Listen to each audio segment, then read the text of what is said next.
After the rain has stopped, a silver lining appears on the horizon, the messenger of a new day.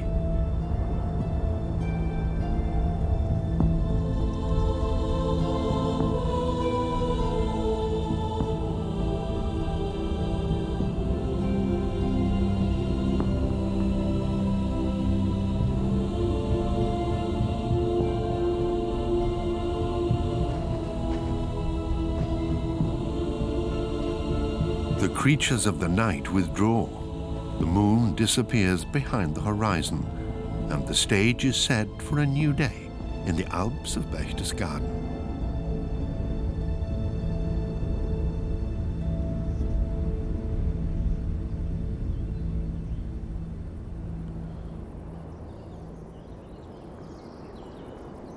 As the grey veils of the night give way to the new morning, rays of sun warm the blooming mountain pastures.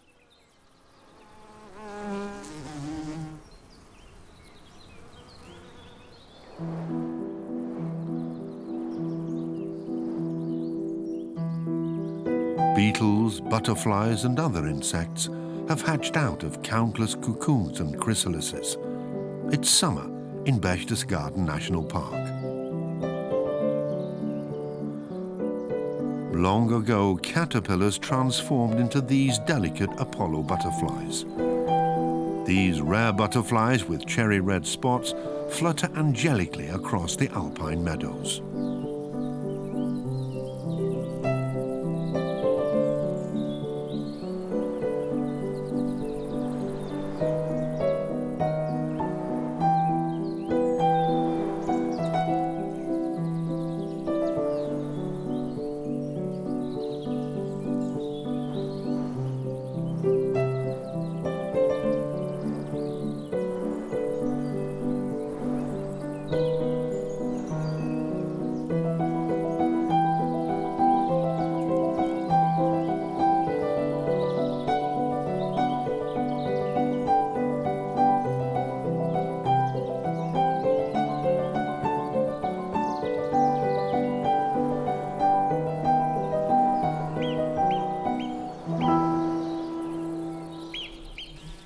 The warning call of the marmots can be heard at the slightest disruption, a typical sound on the mountain meadows, just like the ever-present hum of the bumblebees who like to pay a visit to the alluring sticky sage.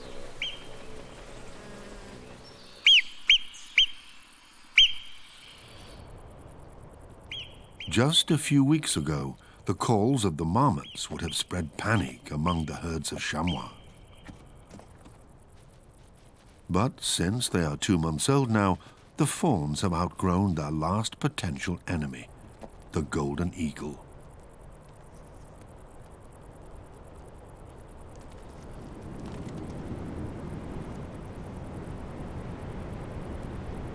Its main prey is now marmots. Marmots keep the vegetation short around their burrows. This creates ideal conditions for the silver thistle. Its large floral stars only open up when it's warm and dry.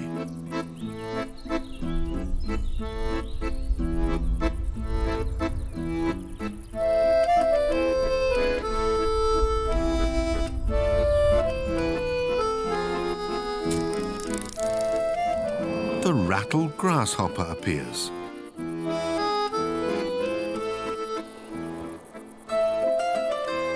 The little males have just one goal with their striking aerial maneuvers, attracting the attention of the females. The sight of sweeping wings is supposed to lure out the females who are unable to fly, posing a challenge for rivals.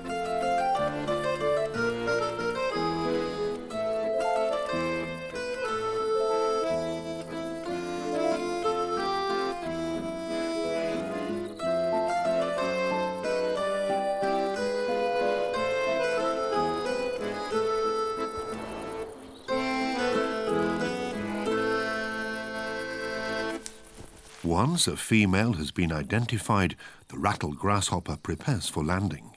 He covers the last few centimeters to his chosen target on foot. Then it all happens very quickly.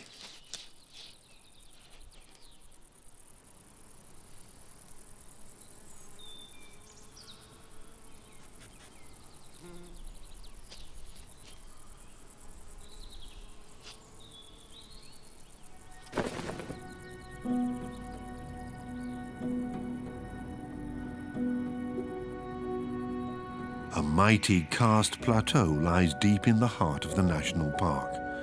The waves of this sea of stone are created from limestone.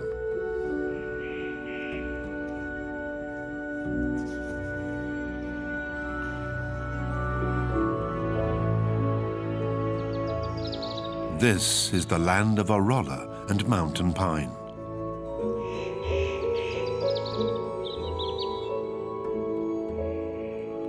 The cones of the mountain pines open up on warm, dry days. Although their winged seeds already fell away in winter, the pine cones continue to open over several months when the sun shines.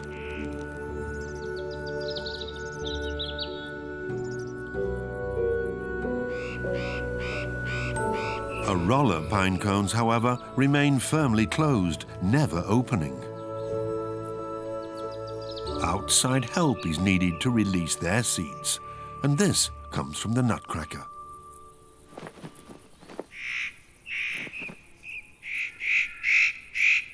The nutcracker should really be called a pine jay, since without this clever corvid, the pine could not survive. Trees and birds belong together, just like peas and carrots.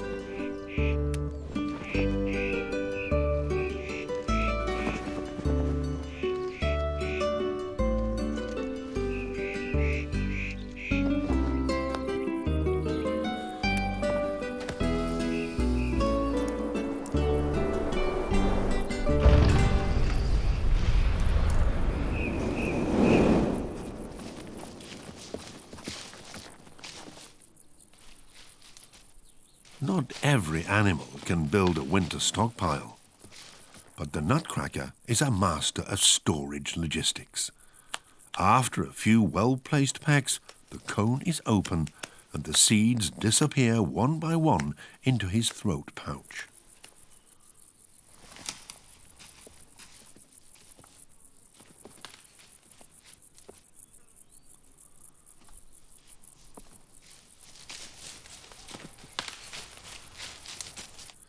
If the bird thinks he's not being watched, he puts the seeds in the ground. Year in, year out, each nutcracker creates around 10,000 of these hiding places, and hence plants up to 100,000 pine seeds under the earth. With such an enormous amount, it's not surprising that this industrious bird forgets a hiding place or two. A whole new generation of pines then germinates from these seeds. Even the oldest pines in the national park began their life in a forgotten nutcracker depot.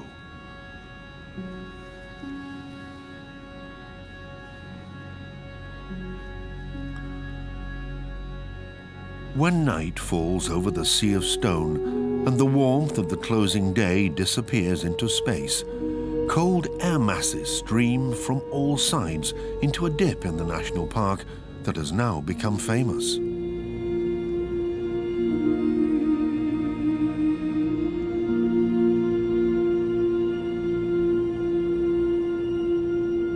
Lake Funtensee, Germany's own pole of cold, minus 45.9 degrees Celsius, was once measured here in winter.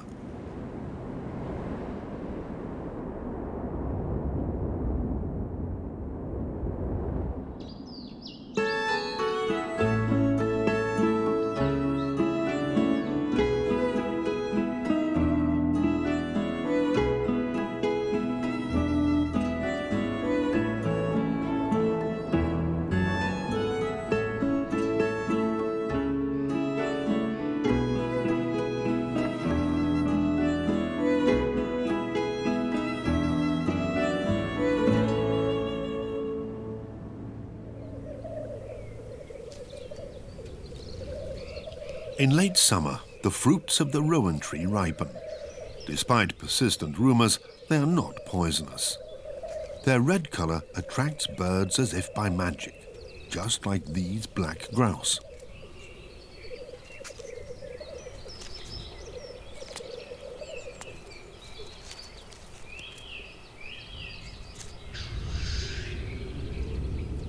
But there's another reason why the grouse gather here.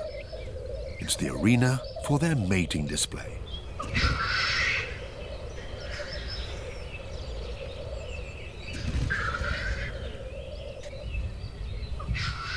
The autumn mating display is a very masculine affair for the black grouse. Hens are nowhere to be found. While the older generations confidently defend their usual positions, the newbies need to first secure their courting places for the next spring.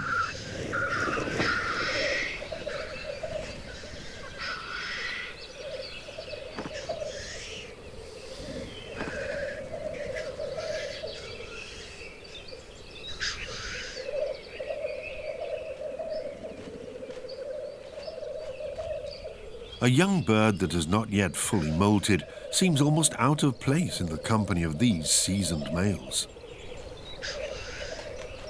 There are still between 1,000 and 1,500 breeding pairs of black grouse across the whole of Germany, most of them in the Alps.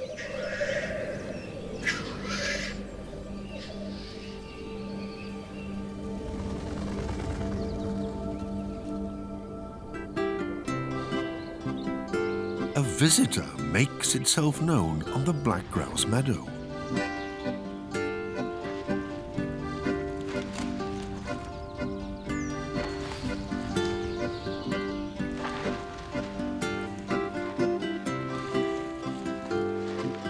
At the beginning of September, a man drifts across the pastures, searching for precisely the one thing that the grazing livestock have shunned all summer.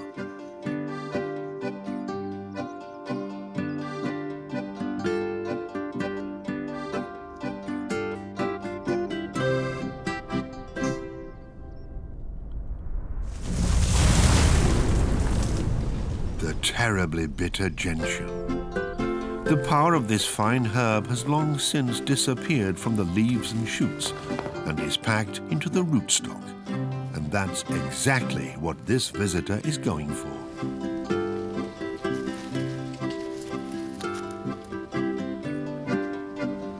Only a section of the fleshy root is harvested when gentians are dug up. The rest remains in the earth to recover for 7 years.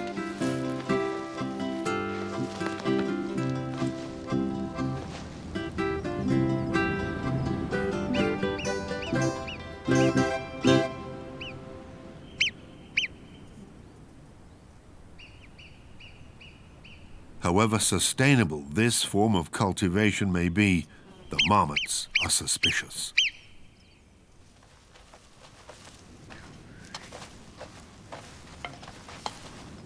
Only when his bag is full does the intruder disappear and take his loot to the place of his choice, a small mountain hut.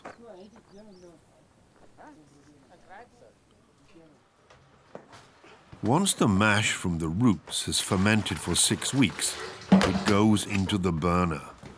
The operator's distilling rights date back to the 17th century and still apply today.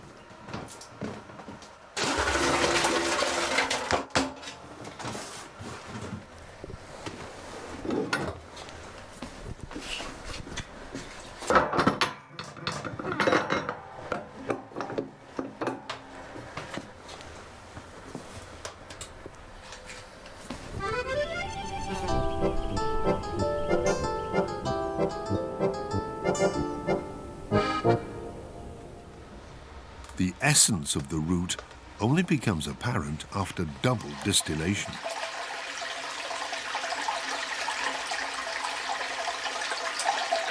Once the process is complete, the refined distillate of the gentian needs to mature in a wooden cask for 5 years before it can be enjoyed.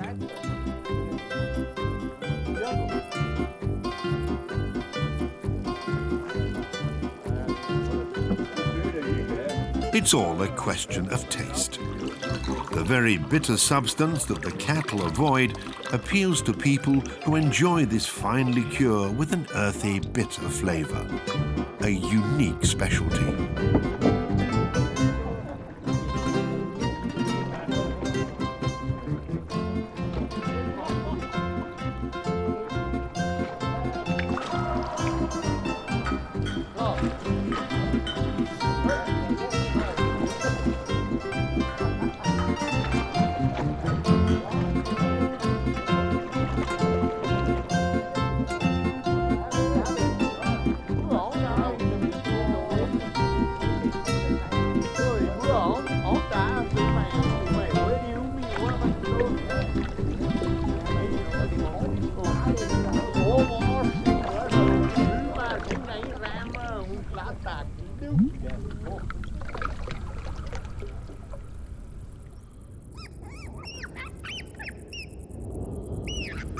There's a negative atmosphere amongst the marmots due to the common discord which often comes from living in close quarters with others.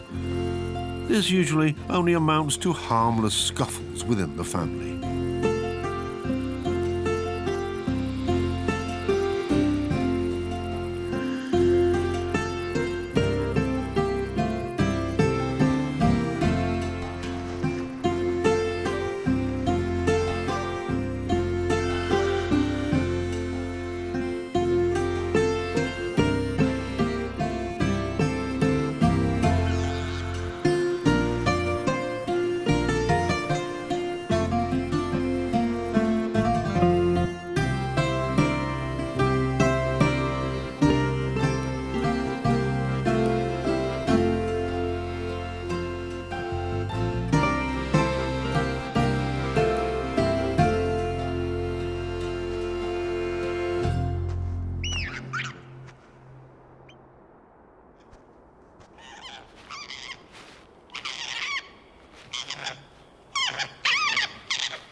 At the beginning of October, the days are once again shorter than the nights. A sea of mist accumulates as cold air gathers in the valleys in the final few mild nights. The white streams glow ethereally in the light of the streets and villages. From above, the canopy of stars engulfs islands of cloud in blue light.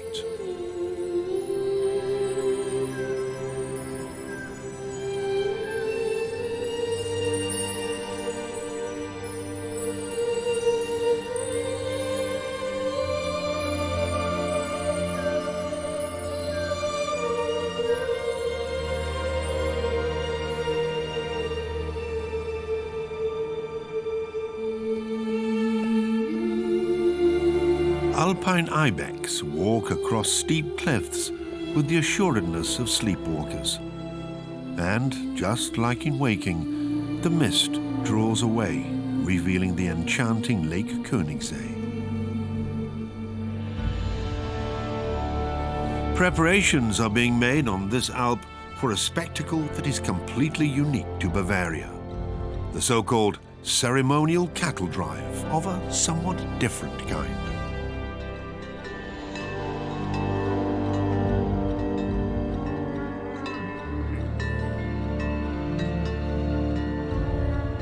The farmers have already led their cattle to the water before the sun has risen. They walk along the narrow bank of the lake until they reach their first stop.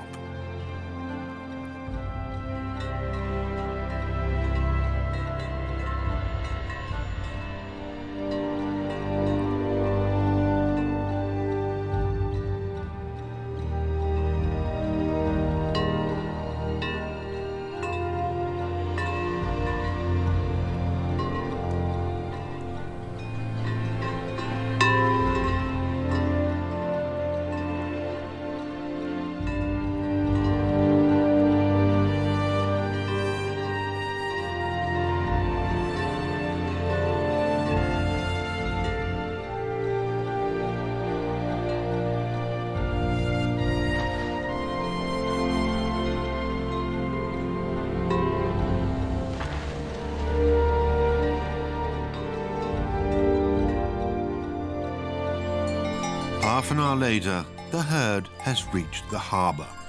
The journey isn't over yet. The cattle now continue by boat.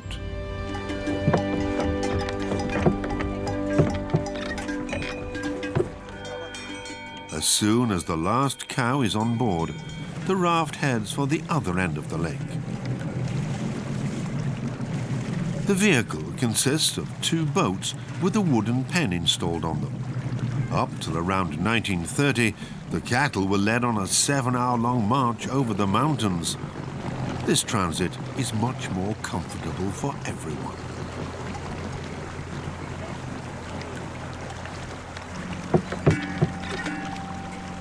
The cows are eagerly awaited by a crowd of onlookers.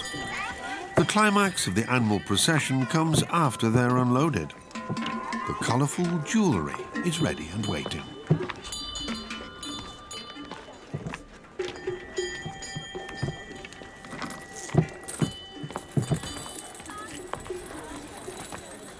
The cows' headdresses are made of twigs that are decorated with bright ribbons and flowers made of coloured wood shavings.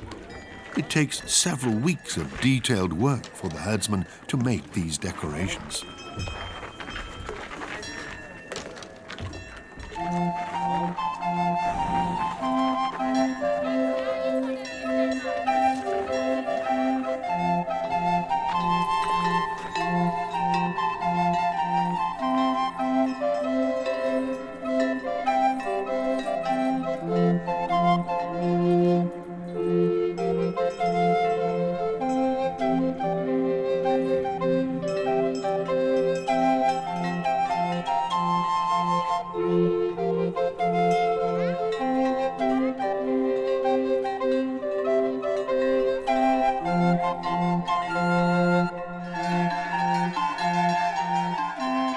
Finally, the festive procession starts to move towards the home of the cattle.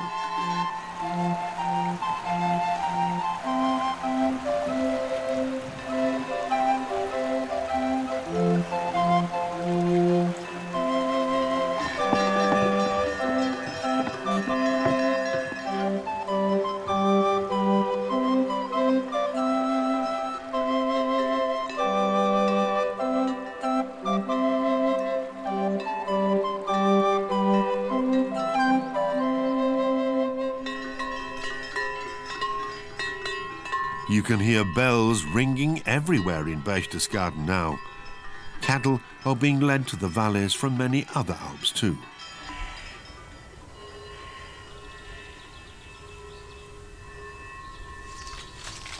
Quiet sets in the mountain forest. Over centuries of forest cultivation, in many places deciduous trees have become rare. The forest in the central area of the national park has been left to itself for over 30 years, and the former spruce forests have gradually transformed into a colourful mixed mountain forest once again.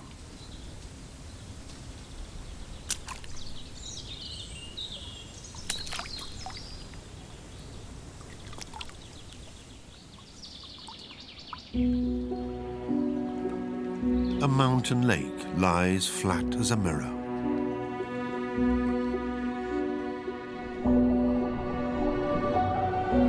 In autumn, chars gather in the shallow water. It's spawning season, and the little fellows' bellies glow bright red. After several days, the seed is sown, and the fish once again spread out into the deeper parts of the lake.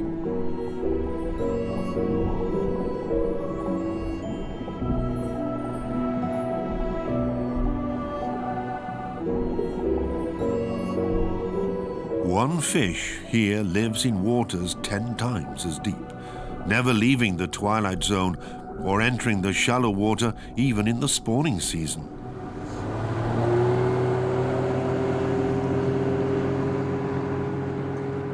And it's precisely that one that the only fisherman on the lake has his eye on.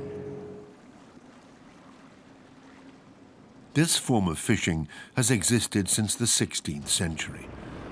Ever since then, the char has been considered a fine delicacy.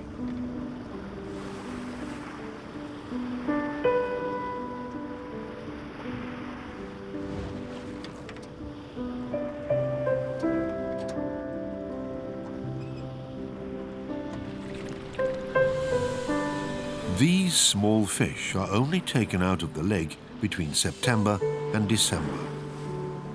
The nets are sunk in the water to a depth of around 50 meters where the char lives. The char is much smaller and less colorful in contrast to its relatives from the neighboring lake, but it has bigger eyes.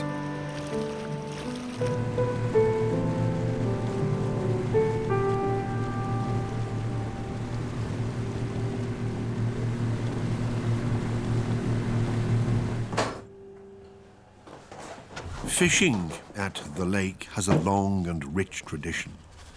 Master fisherman Thomas Amwart is the third generation in his trade.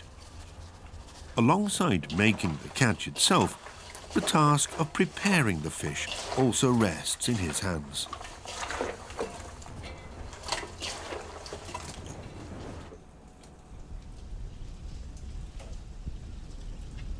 The fishery smokehouse is almost 400 years old. Here the fish are placed by hand individually on thin hazel skewers and stretched out. Then they go into the wooden smoking crates in rows.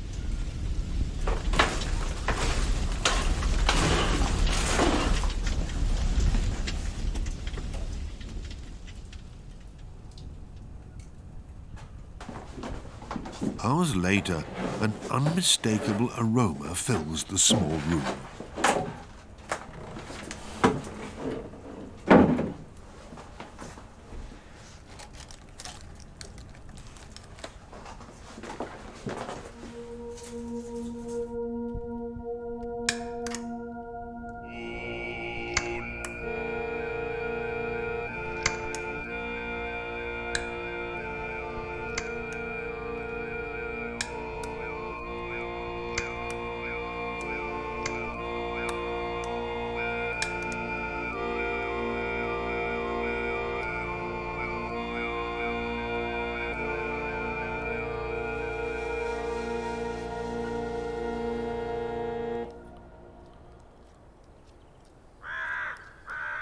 The larches in their golden coats herald the final act of autumn.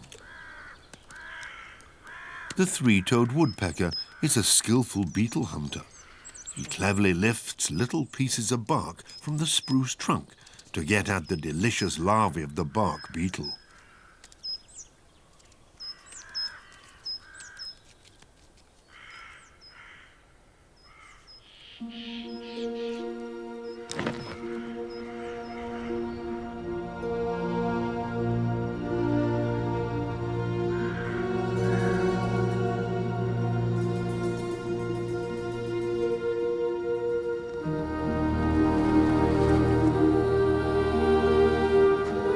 It's time for the marmots to carry out their final bits of building work.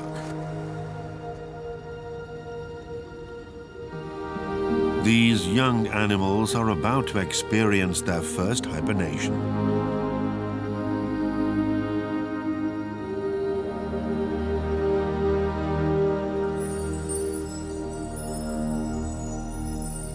The stars stay moving across the sky for longer and longer, and less sunlight illuminates the mountains.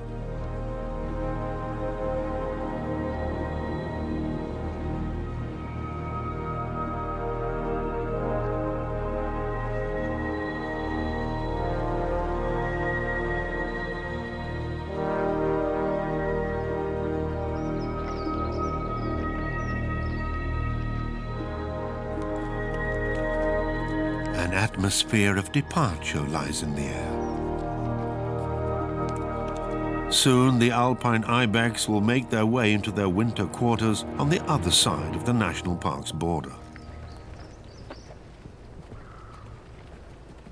As soon as these mountain pastures are covered by snow, the dry grass is out of reach for the chamois.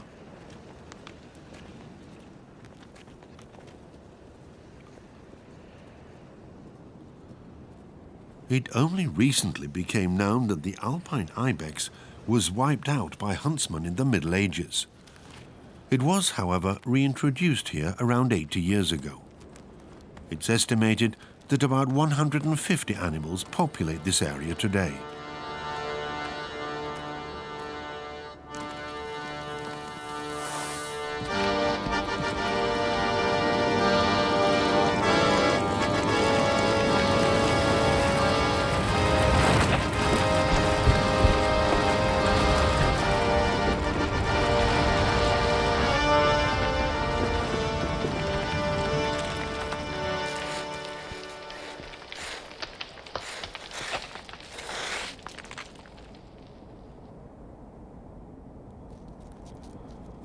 The black giant weaver lives in the shady ravines.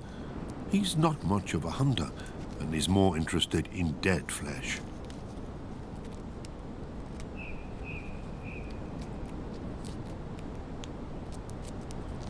The dead woodlouse is quickly taken apart by its large claws.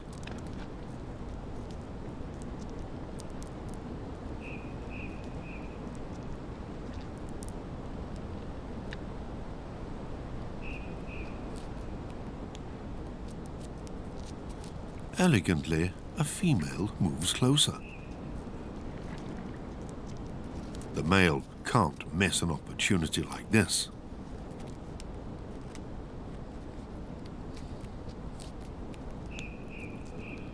Unlike a spider, the giant weaver has a penis. And now it's going to be put into action. The male can stop worrying about reproducing now. It seeks out shelter in a very special place.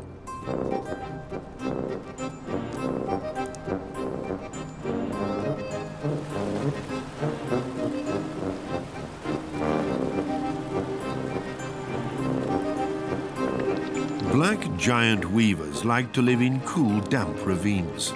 The spray from the waterfall doesn't bother them. Here, they're safe from predators, and they can find enough to eat.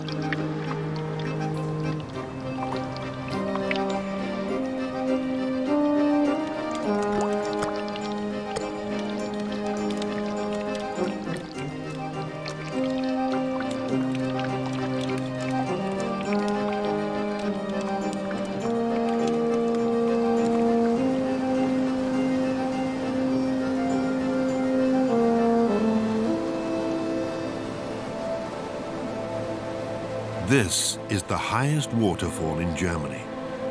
Its waters plunge almost 400 meters into the lake, which is surrounded by colorful mixed mountain forest.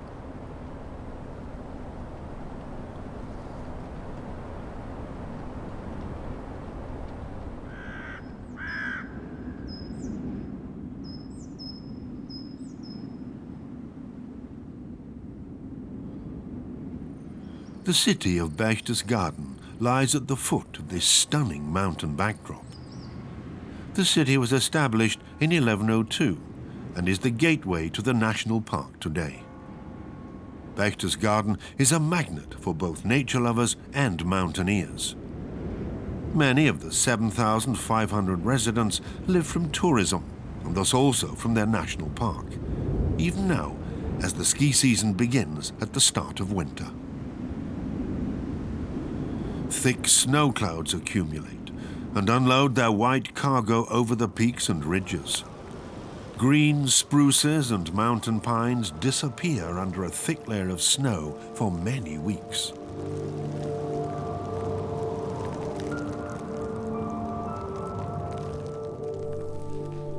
The marmots will sleep until next April in their warm nests made of fragrant mountain hay, living on their fat reserves.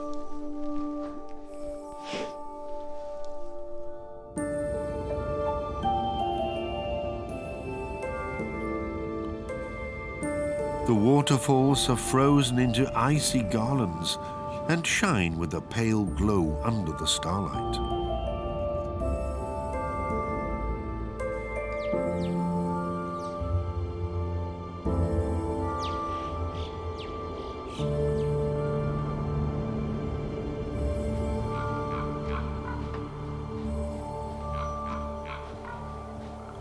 The herds of chamois have regained their thick winter coats, the perfect protection against the icy cold. The long black outer layer is warmed by the sun, and the woolen undercoat preserves the body heat. The chamois' wide hooves are ideal digging tools for uncovering the grass beneath the snow. Although it is still the mating season, none of the younger males dare to mess with the old buck. He will soon banish them, laying the foundations for a new generation of chamois.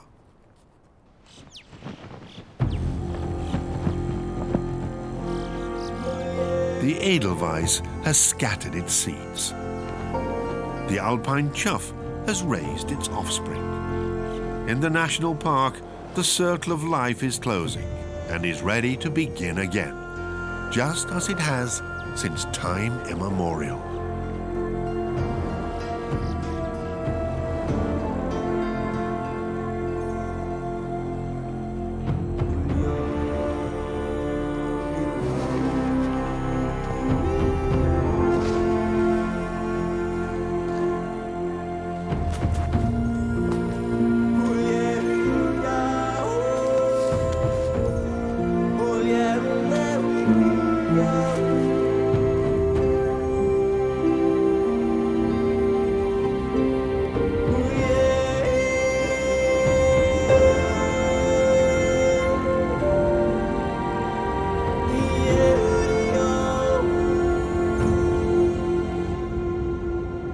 At the lake, the ice is advancing unstoppably now.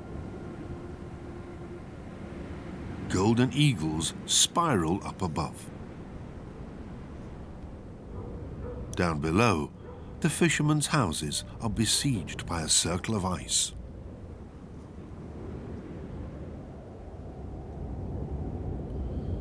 This mountain and the other peaks nearby will be wearing a white bonnet right into the following summer. Heavy frost paralyzes nature, and few life forms stir in this world of ice and snow. The alpine ibex have left, and even the chamois avoid the deep snow.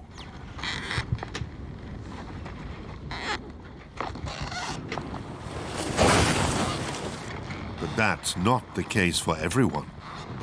Some people have long since been yearning for snow.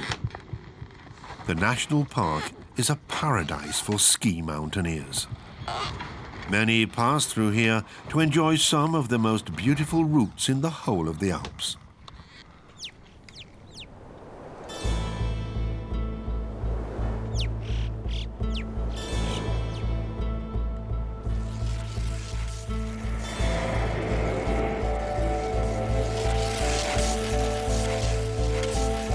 Once they arrive at the top, it's time to free themselves of their earthly shackles and head down into the valley, free as a bird.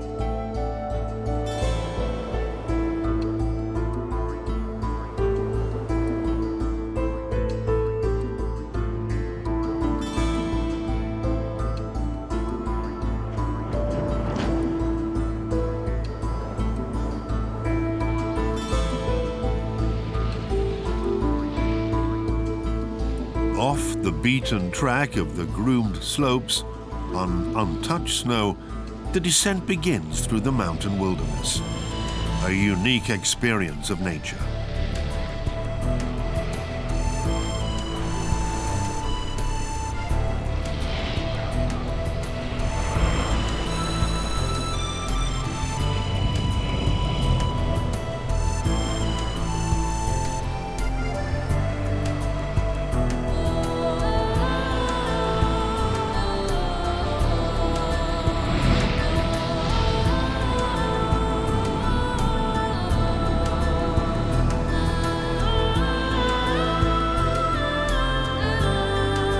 Thousands of ski mountaineers are attracted to the national park in winter, but only those who stay on the marked routes avoid causing problems for the animal world.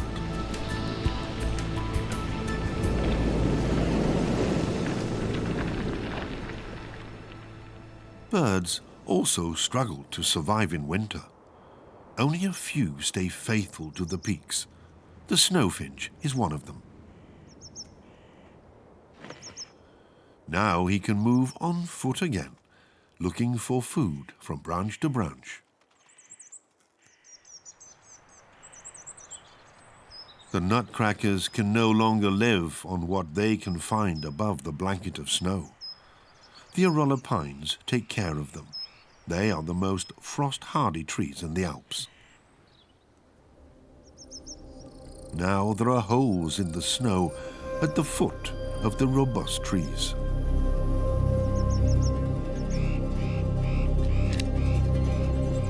The year before, The nutcracker built up stocks of pine nuts in the forest that give him a reliable food source right into spring.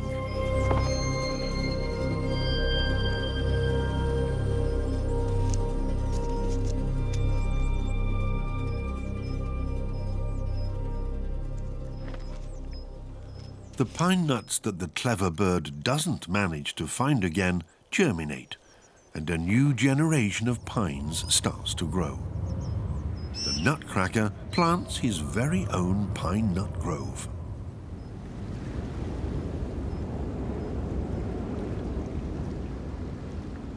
When the sun shines brightly again over the lake in early spring, its rays drive the ice away into the most shaded corners of the deep valley. But soon it will disappear from there too. Even the animal residents of the national park can sense the changing of the seasons, just like the wood grouse. His distinctive mating call echoes through the forest once again.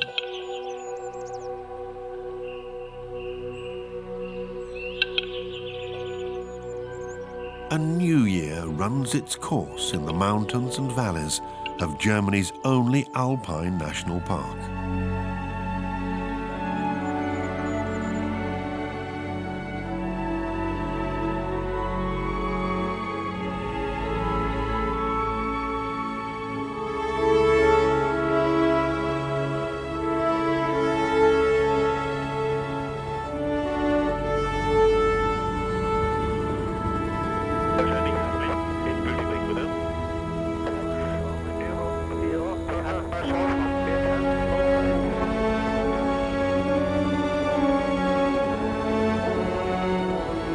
The cameramen spent countless days and nights tightly packed into a camouflage tent, traveling up and down the mountains numerous times, carrying a heavy load, in often unpassable regions, yet in one of the most beautiful and wild landscapes in Germany.